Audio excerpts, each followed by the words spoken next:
더워졌는데 여러분 건강들 조심하시고 평안하시기를 바랍니다. 이제 예루살렘 교회가 이제 박해를 받게 됐습니다. 근데 이 박해가 예전에는 이제 사도들만 주로 받았었거든요. 근데 이 사도들만 받던 박해가 점점 이제 교회로 크게 퍼져 나오는 겁니다. 그래서 스데반, 우리가 7명의 성령이 충만한 그 지도자를 교회가 세웠는데 그 중에 한 사람 스데반이 먼저 순교를 했습니다. 그리고 나서 그 순교를 통해서 이제 본격적으로 교회에 대한 핍박, 박해가 이제 시작이 되는데, 여기 제일 앞장선 사람이 누구냐면 사울이라고 하는 청년입니다. 사울이라고 하는 청년은 스데반이 죽을 때 그 옆에 같이 있었다 그랬습니다. 그리고 그가 죽임당하는 걸 마땅히 여겼다, 그런 사람이었습니다. 그리고 나서부터 이제는 예수 믿는 사람들을 잡아들이는 거에 앞장서는 그런 사람이 됐습니다. 그래서 오늘 말씀의 시작을 보면 교회가 이 핍박받는 말씀으로 시작하는데, 그럼 교회가 핍박을 받으면 교회가 잘 안 돼야 하잖아요, 그죠? 잘 안 되고 교회가 사라지고 없어지고 작아지고 이렇게 소멸해 가야 될 것 같은데 정반대의 일이 이제 일어나게 됩니다. 사울이 교회를 잔멸한다는 말씀으로 시작하면서 동시에 무슨 말씀이 시작하냐면 빌립이 사마리아에 가서 복음을 전도하기 시작했다라는 말씀으로 시작이 됩니다. 스데반이 죽었어요. 근데 빌립이 나타났어요, 여러분. 그러니까 스데반이 죽었으면 그렇게 스데반처럼 믿음이 좋고 말씀을 잘 전하고, 스데반이 그냥 죽은 게 아니잖아요. 회당에 돌아다니면서 복음을 전하다가 돌에 맞아 죽었거든요. 근데 스데반이 죽으면 어떻게 하나 하는 생각이 드는데, 그 다음 선수가 누구냐면 빌립이 나타나는 겁니다. 빌립이 본격적인 활동을 합니다. 그리고 예루살렘 교회가 핍박을 받잖아요. 예루살렘 교회가 핍박을 받으면 교회가 작아질 것 같지만 또 다른 교회가 나타나는데, 그게 어디 교회냐면 사마리아 교회입니다. 그래서 하나님의 복음의 역사는 사람이 생각하는 것처럼 핍박을 받으면 작아지고 소멸해 가는 게 아니라 더 불씨가 다른 데로 퍼져나가는 겁니다. 여러분, 캠프파이어 하다 보면 잘못하면 불씨가 꺼질 것 같은 불씨가 옆으로 더 퍼져나갈 때가 있지 않습니까? 그런 것과 마찬가지입니다. 그래서 오늘 말씀에 이 흩어진 사람들이 이제 어떻게 됐는가, 핍박을 받던 사람들이 예루살렘을 떠나서 흩어지게 되는데, 이 흩어진 사람들이 어디로 갔는가? 어디로 갔습니까? 사마리아로 갔다는 겁니다. 곳곳으로 흩어졌습니다. 이 핍박을 받던 사람들이 흩어진 거는 핍박을 받는 게 무서워서 흩어졌다기보다는 복음을 더 잘 전할 수 있는 방법을 강구하기 위해서 흩어졌다라고 볼 수 있습니다. 여러분, 흩어졌으면 어딘가에 가서 숨어 있어야 되는 거 아닙니까? 문을 걸어 잠그고 꼭꼭 숨어서 내 존재를 알리지 않고 있어야 되는데, 이 사람들이 그런 게 아니라 흩어지면서 복음의 전파의 기회를 삼았다는 게 오늘 말씀에 보면 나오죠. 8장에 4절 한번 같이 읽겠습니다. 4절 같이 시작. 그 흩어진 사람들이 두루 다니며 복음의 말씀을 전할세. 아멘. 흩어진 사람들이 어디 가서 숨어 있는 게 아니라 복음 전하러 다녔다는 겁니다. 이거 놀라운 일이죠. 예전에는 예수님이 잡히셨을 때 제자들이 흩어졌습니다. 그때는 문을 걸어 잠그고 꼭꼭 숨어 있었습니다. 지금은 달라졌습니다. 다 복음 전하러 다닙니다. 그 중에서 이제 빌립이 사마리아로 가게 됐습니다.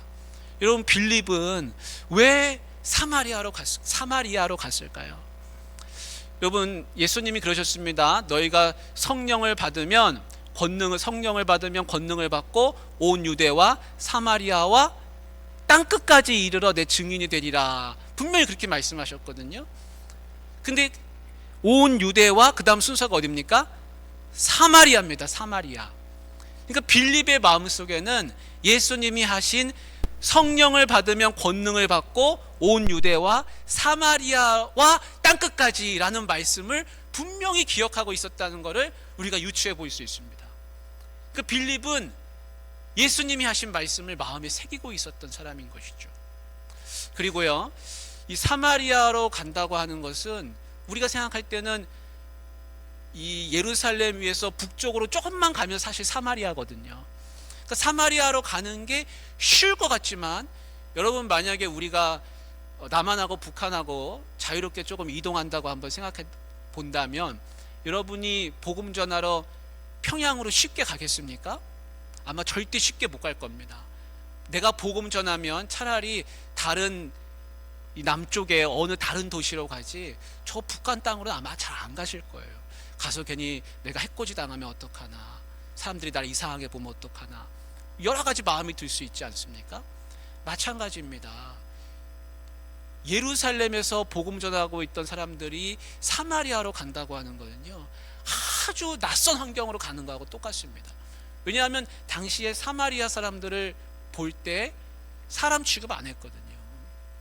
저 사람들하고는 상종도 하지 말아야겠다, 우리하고는 격이 다른 사람이라, 질적으로 우리하고는 맞지 않는 사람이라, 그런 마음이 가득했습니다. 근데 사마리아로 갔다고 하는 것은 빌립이 내가 가지 않으면 안 된다 라고 하나님이 주시는 그 음성이 있었을 것을 우리가 알 수 있습니다. 예수님이 하신 말씀도 있고 성령에 예민하게 반응하면서 사마리아로 간 것이죠. 나중에 보면 빌립이 에디오피아 네시한테까지도 가는데, 빌립이 이 움직여가는, 이동하는 경로를 보면 계속해서 성령의 음성에 귀 기울이면서 나가는 걸 볼 수 있습니다. 그래서 이 걸음걸음을 하나님의 음성을 쫓아 지금 빌립은 사마리아로 가게 됐습니다. 자, 사마리아로 갔는데 여기서 이제 복음을 전파하게 됩니다. 복음을 전파하게 되는데 복음이 얼마나 잘 전파가 되는지 모릅니다. 오늘 말씀에 보면 빌립이 하는 말을 다 듣고 그대로 따르고 또 놀라운 표적과 기사가 그대로 일어나게 됩니다.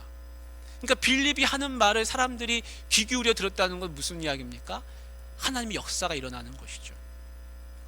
그냥 사람의 말로 들리는 것이 아니라 하나님의 역사로 들리는 겁니다.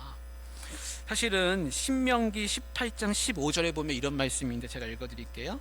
네 하나님 여호와께서 너희 가운데 네 형제 중에서 너를 위하여 나와 같은 선지자 하나를 일으키시리니 너희는 그의 말을 들을지니라, 이런 말씀이 나오는데, 너희 형제 중에서 내가 선지자 한 사람을 일으킬 테니까 너희는 그의 말을 들으라, 이 말씀이거든요. 신명기에 있는 말씀이.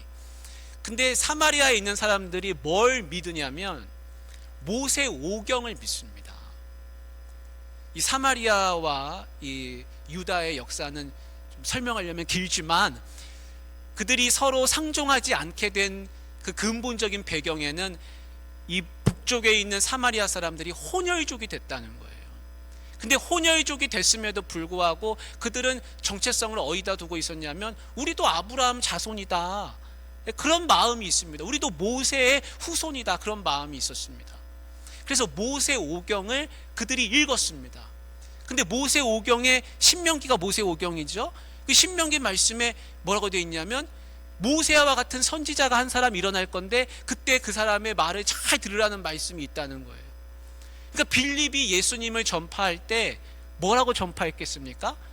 너희가 기다리던 그 선지자가 바로 이분이라, 이렇게 이야기하면 그들에게 귀에 들려지게 되는 것이죠. 그리고 빌립은요, 사마리아 사람들에 대해서 마음이 상당히 열려있는 사람이라고 할 수 있습니다.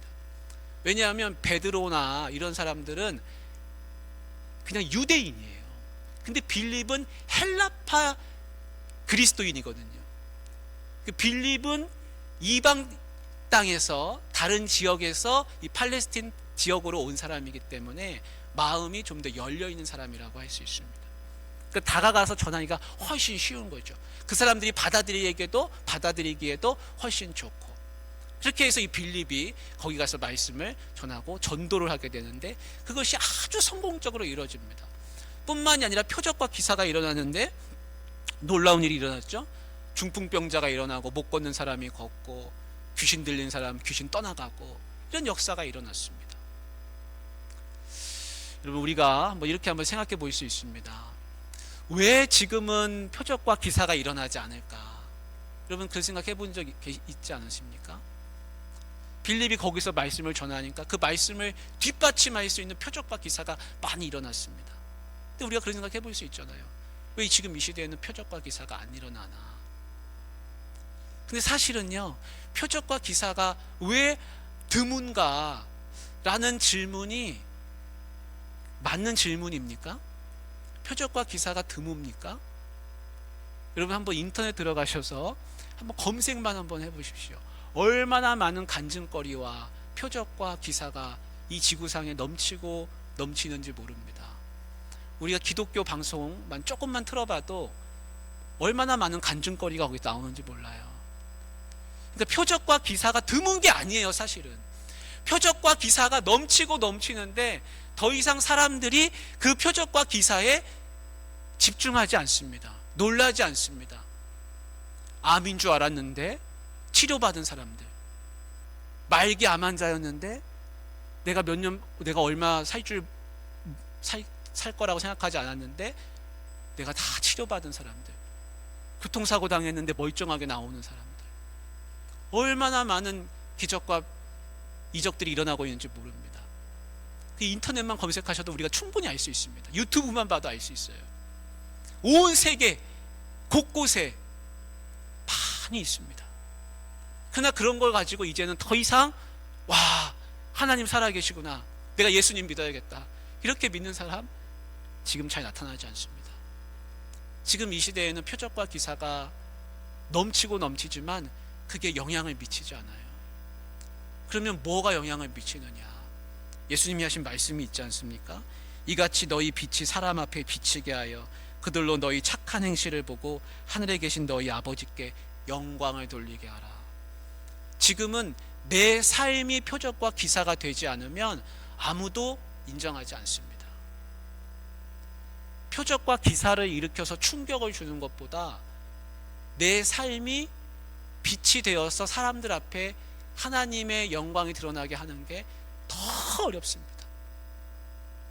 그 지금은 이제 내가 표적과 기사가 되어야 되는 겁니다. 그걸 누가 일으켜주는 게 아니라 내가 그 삶이 돼야 됩니다. 그래야 사람들이 아, 하나님 살아계시구나, 저 사람 보니까 참 하나님 살아계시구나, 그런 마음이 들어야 할 줄로 믿습니다. 이제 복음이 전파되면서 사마리아 성에 큰 기쁨이 가득하게 됐습니다. 그래서 8장 12절에 한번 같이 읽어볼까요? 8장 12절 말씀 같이 시작. 빌립이 하나님 나라와 및 예수 그리스도의 이름에 관하여 전도함을 그들이 믿고 남녀가 다 세례를 받았다라는 말씀이 나옵니다. 사람들이 세례를 받기 시작해요. 근데 이 소식이 예루살렘으로 전파됐습니다. 예루살렘에서 이 소식을 들은 사도들은 아직 예루살렘에 남아 있습니다. 베드로와 요한을 보냈습니다. 베드로와 요한은 완전한 유대인들이에요. 사마리아 사람들하고 상종하기 싫어하는 사람들입니다. 근데 사마리아에 왔어요. 이 진짜인가? 와서 보니까 예수님을 영접했고 예수님을 믿는 겁니다. 근데 사마리아에 온 베드로와 요한이 이제부터 뭘 하는가 한번 보십시오. 그들의 영적인 필요를 채워주게 됩니다. 뭐가 필요한가 봤더니 성령 받지를 않았다는 겁니다. 그래서 8장 16절 17절 한번 같이 읽어보겠습니다. 왜 성령 받지 않았는지 한번 보십시오. 이는 아직 한 사람에게도 성령 내리신 일이 없고 오직 주 예수의 이름으로 세례만 받을 뿐이더라. 이에 두 사도가 그들에게 안수하며 성령을 받는지라. 예수님의 이름을 고백했어요. 내가 믿는다고. 그래서 세례를 받았어요. 물 세례를 받은 거죠. 근데 성령을 받지 않았대요. 그래서 사도들이 거기서 기도를 합니다. 그래서 성령의 임하심이 나타납니다. 그러니까 여러분, 이게 놀라운 역사인데 지금까지 남과 북으로 나눠져 있었습니다. 남유다와 북쪽의 사마리아. 그리심산에 주전 400년경에 BC 400년경에 그리심산에 사마리아 사람들이 우리는 우리 성전 만들어야겠다 하고 만든 적이 있을 정도로 예루살렘 성전과 이 사마리아의 이 성전은 서로 나눠져 있었습니다.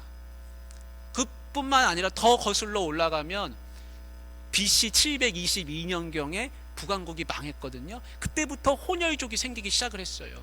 그러니까 혼혈족이 생긴 지가 벌써 700년이 넘었습니다. 그리고 더 거슬러 올라가면 남왕국과 북왕국이 나눠졌지 않았습니까? 그때는 BC 900년경이에요. 그러니까 길게 보면 900년 전, 짧게 봐도 400년 전, 굉장한 너희는 너희고 우리는 우리다라는 식으로 지금까지 지냈습니다. 근데 성령을 받기를 누가 와서 기도합니까? 지금 예루살렘에 있는 유대인들이 사마리아에 와서 사마리아 사람을 위해서 하나님 성령 부어주세요 하면서 기도하는 겁니다. 성령으로 하나 되는 역사가 나타났습니다. 여러분, 남왕국과 북왕국이 나눠지고 너희 성전 우리 성전 다 따로 믿자, 너희는 혼혈족 우리는 혈통 있는 사람들 다 나눠졌는데요, 이게 성령으로 하나 되더라는 겁니다. 그리고 성령 받기를 누가 와서 기도하냐면 그렇게 미워하고 싫어하는 사람들이 와가지고 기도하는 겁니다. 성령의 임재가 임했어요. 성령 충만함이 임했습니다. 그래서 이것이 바로 화해의 영이신 성령 하나님의 역사입니다. 치유의 영이 임하신 겁니다. 여러분, 누구 미워하는 사람 있습니까? 내가 그렇게 싫어하는 사람, 난 저 사람 진짜 꼴도 보기 싫다, 난 너무 밉다. 근데요, 내가 그 사람을 위해서 기도하는 겁니다. 하나님, 저 사람에게도 하나님의 영이 임하게 하여 주시옵소서. 나한테도 하나님의 영이 임해 있잖아요. 근데 그분에게도 하나님의 영이 임하면 그와 나는 어떤 사람이 되는 겁니까? 그러면 우리가 형제 되는 거죠. 형제. 왜냐하면 똑같은 하나님의 영이 같이 임해 있으니까요. 남편이 아내를 위해서 기도하는 겁니다. 아내가 남편을 위해서 기도하는 겁니다. 하나님, 우리 남편, 하나님, 우리 아내, 하나님께서 충만하게 해주세요. 하나님의 영이 임하게 해주세요. 그럼 그렇게 기도하실 수 있기를 바랍니다. 미우면 미울수록 더 많이 기도하시길 바랍니다. 남편이 속상하게 하면요, 남편을 더 위해서 많이 기도하는 거예요. 아내를 위해서도, 성도 간에도요. 여러분, 꼭 그렇게 하실 수 있기를 바랍니다. 근데 우리가 이제 좀 질문을 하나 해봐야 되죠. 여러분도 좀 의아한 생각이 하나 드시죠? 뭐냐면, 왜 빌립이 세례 줄 때는 성령이 임하지 않고 왜 베드로와 요한이 와서 성령 받기를 구하니까 그때 성령이 임했을까? 이걸 우리가 조금 생각해 볼 필요가 있습니다. 왜냐하면 우리가 흔히 알기로는 이렇게 믿습니다. 우리 예수를 내가 시인하는 것, 예수를 내가 나의 주님이다라고 고백하는 것은 하나님의 영이 아니시면 그렇게 할 수 없다라는 것이 고린도전서 12장 3절 말씀인데, 자막에 있으면 우리 한번 같이 읽어보겠습니다. 시작. 그러므로 내가 너희에게 알리노니 하나님의 영으로 말하는 자는 누구든지 예수를 저주할 자라 하지 아니하고 또 성령으로 아니하고는 누구든지 예수를 주시라 할 수 없느니라. 아멘. 그러면 이 말씀은 사도 바울이 한 이야기거든요. 그러면 사도 바울의 이야기는 뭡니까? 예수님을 고백했다는 것은 성령 받았다는 거라는 거죠. 그죠? 여러분 이해되셨죠? 근데 지금 여기 사도행전에 나오는 이 지금 사마리아 교회가 생겨나면서 보여지는 모습은 어떻습니까? 빌립이 세례 줬잖아요, 벌써. 근데 성령을 안 받았다 그래가지고 베드로와 요한이 기도해가지고 성령 받았다는 거 아닙니까? 그러니까 이게 좀 앞뒤가 안 맞잖아요. 그렇죠? 맞죠? 이해되셨죠? 앞뒤가 안 맞습니다. 그죠? 그러면 세례 줬다는 거는 물 세례 주는 거예요. 그죠? 물론 그 당시에는 침례였겠지만 우리식으로 하면 물 세례입니다. 물 세례가 먼저냐? 성령이 먼저냐? 이게 헷갈린단 말이에요. 분명히 내가 세례 받을 때는 예수님 내가 믿는다고 고백했을 텐데 왜 성령은 못 받았느냐? 그러면 빌립은 힘이 없어가지고 빌립은 힘이 없어가지고 그랬구나. 사도가 와가지고 기도해야 되는구나. 여러분 그렇게 생각하시면 또 안 맞습니다. 나중에 보면요, 아나니아가 눈먼 사도 바울한테 가서 기도해가지고 성령 충만한 역사가 일어나요. 그러니까 성령이 임한다고 하는 건 누가 기도해서 임하고 누가 기도 안 해서 임하고 누가 권능이 있어가지고 그런 게 아니에요. 성령님은 인격적이신 분입니다. 내가 임하고 싶으면 임하는 거고 내가 임하기 싫으면 안 임하는 거예요. 어떤 사람의 권능으로 나타나는 게 아닙니다. 근데 이 문제는 우리가 좀 해결하고 가야 되죠. 우리가 사도행전 10장 47절에도 보면 이런 말씀이 있는데, 자막에 있나요 혹시? 같이 한번 읽어보겠습니다. 사도행전 10장 47절 말씀 앞에 보이는데요. 같이 시작. 이에 베드로가 이르되 이 사람들이 우리와 같이 성령을 받았으니 누가 능히 물로 세례 베품을 금하리요 하고, 이거 무슨 얘기냐면 백부장 고넬료한테 가서 베드로가 복음 전파할 때 이미 성령을 먼저 받았어요. 그리고 나서 어이구 성령 받았네, 아 이방인도 성령 받네, 깜짝 놀란 거예요.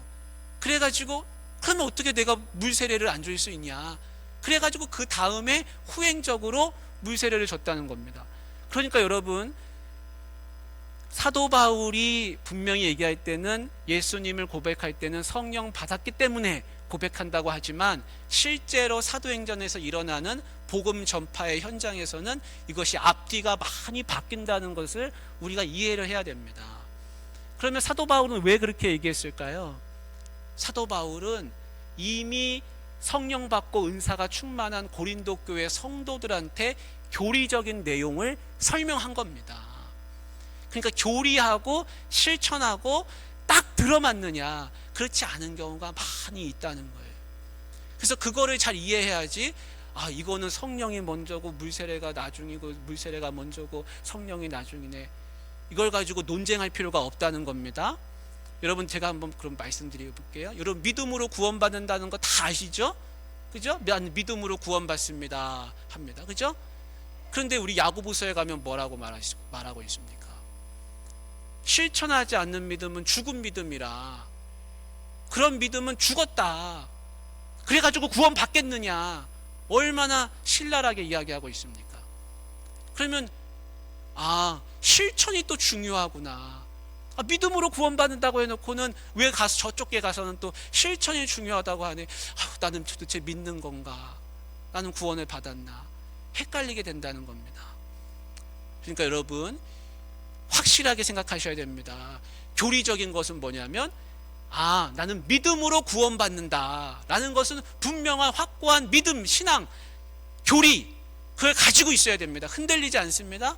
그런데 30년, 40년, 50년 믿어도 늘 그 믿음이 그대로고 실천하지 않고 그렇게 살고 있는 사람한테는 어떤 말씀을 들려줘야 되겠습니까? 야고보서 말씀을 펼쳐놓고 이것 보십시오, 당신은 어떻게 50년 믿었는데 실천하는 것은 한 가지도 없습니까? 라고 이야기 또 해줄 수 있는 겁니다. 그렇기 때문에 이 성경의 말씀은 교리적인 것은 늘 가지고 있을 때 실천하는 부분에 있어서는 또 성경을 보면서 실천해 나갈 수 있는 부분은 실천해 나가고, 삶의 현장에서 일어나는 것은 그때그때마다 잘 적용해서 융통성 있게 받아들여야지, 이거는 이거고 저거는 저거다 딱딱 부러지게 하려고 하면 신앙생활이 많이 힘들 수가 있습니다. 여러분 2차 대전 중에 독일에서 있었던 일인데, 지금 다 교회도 무너지고 교회도 히틀러 따라가고 많이 어려움을 당하고 있었습니다. 근데 폭격이 있는 거예요. 교회에 와가지고 사람들이 다 피신해 와 있는데 주일이 됐습니다. 근데 그 주일이 뭐 하는 주일이냐면 성찬식 하는 주일인 거예요. 그래서 다 폭격 맞고 무너져가는 교회에서 사람들이 다 굶주린 상태에서 겨우 예배드리고 성찬식을 하려고 하는데, 보니까 세례를 안 받은 사람이 너무 많은 겁니다. 왜냐하면 전쟁이 길어지니까 세례를 받을 수 있는 형편이 아닌 거예요. 근데 그 와중에 누구는 세례 받았으니까 주고 누구는 세례 안 받았으니까 안 주고, 이렇게 하기가 굉장히 어려웠겠죠. 그래서 어떻게 했냐면 그냥 거기 있는 사람들 다 성찬했습니다. 세례를 받았든 안 받았든 하나님의 떡과 하나님의 잔을 마시면서 위로를 하고 기쁨을 나누고 슬픔을 달래고, 그 세례 받았느냐 안 받느냐가 거기서 중요한 게 아닌 것이죠. 성찬을 통해서 하나님이 주시는 큰 기쁨을 맛보는 것, 그거보다 더 중요한 게 어디 있겠습니까? 그 전쟁통에.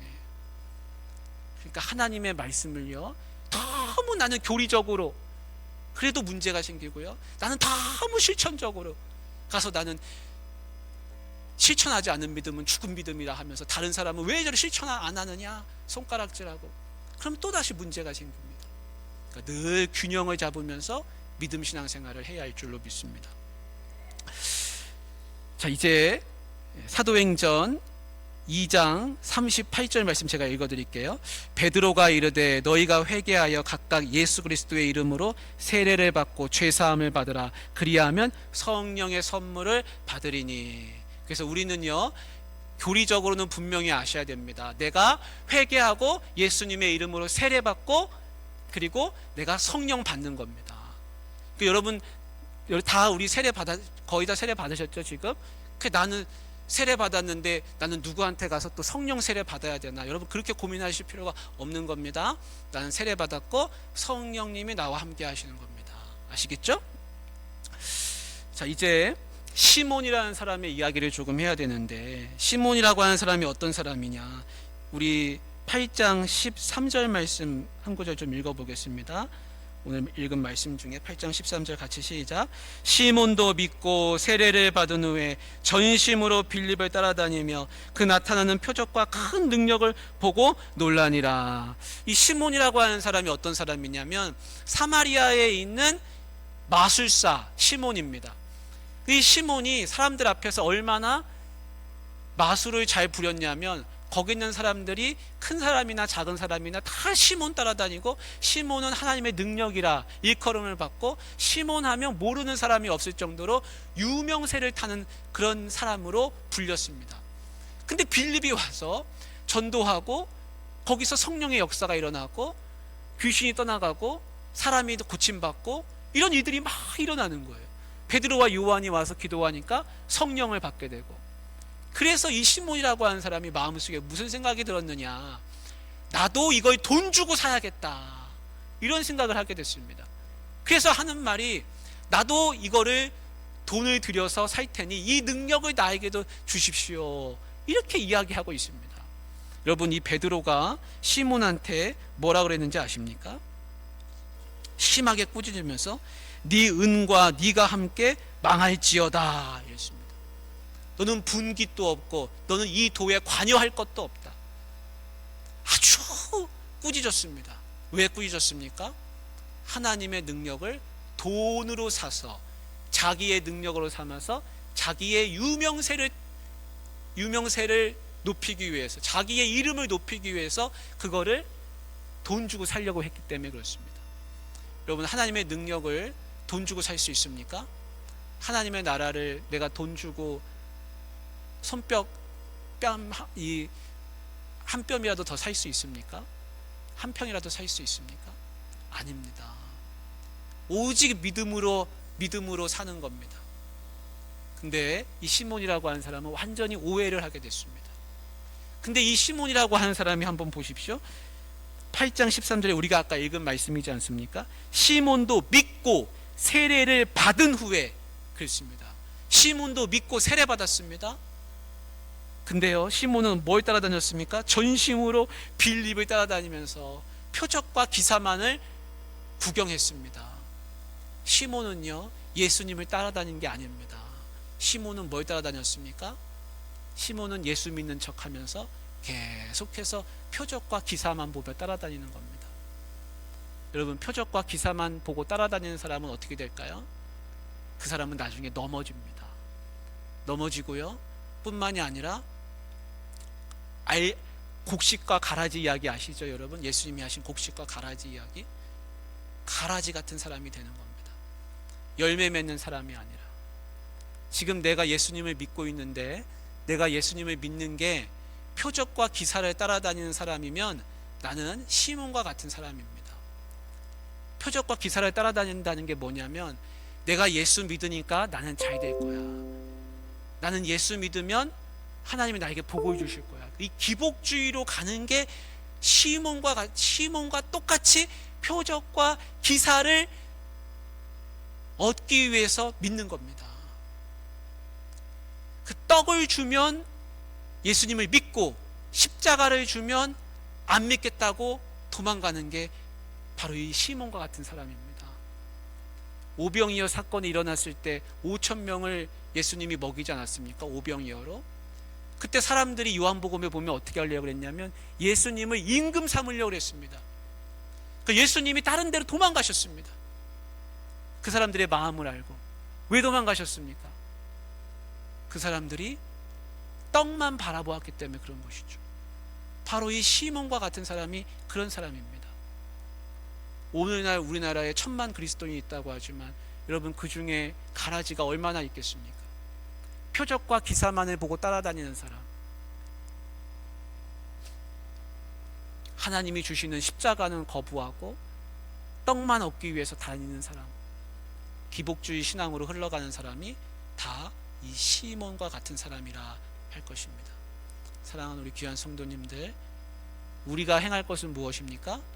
오직 성령으로 충만함을 입는 겁니다. 오직 진실한 신앙을 갖는 겁니다. 그 나중에 베드로와 요한이 이제 돌아갑니다. 예루살렘으로 돌아가는데요, 이 베드로와 요한이 마음이 다 바뀌었어요.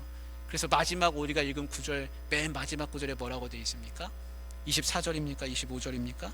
그 말씀에 보면요, 베드로와 요한이 다니면서 사마리아 마을 곳곳으로 다니면서 전도하며 돌아갑니다. 그래서 하나님은요, 이들의 마음을 다 바꾸셨어요. 다 바꾸셔서 이제 사마리아 사람이나 너희 유대인이나 혼혈족이나 너희들이나 다 같이 성령 하나님으로 충만한 사람들이라, 다 같은 형제들이라, 하나님이 이것을 이 사도들에게도 일깨워 주셨습니다. 사실은요, 베드로와 요한이 사마리아 가서 성령을 나눠준 게 아니라요, 자기들이 얻어가지고 갔습니다. 아, 사마리아 사람들도 우리 형제구나, 그걸 이제 깨우쳤습니다. 사랑하는 우리 귀한 성도님들, 말씀으로 늘 힘을 얻으시고 성령의 충만함이 있으시기를 바랍니다. 그리고 내 주변에 내가 혹시나 미워하는 사마리아인 같은 사람이 있다면 꼭 껴안으시고 저 사람도 성령 받으시기를 위해서 기도하시기를 바랍니다. 우리 같이 기도하면 좋겠습니다.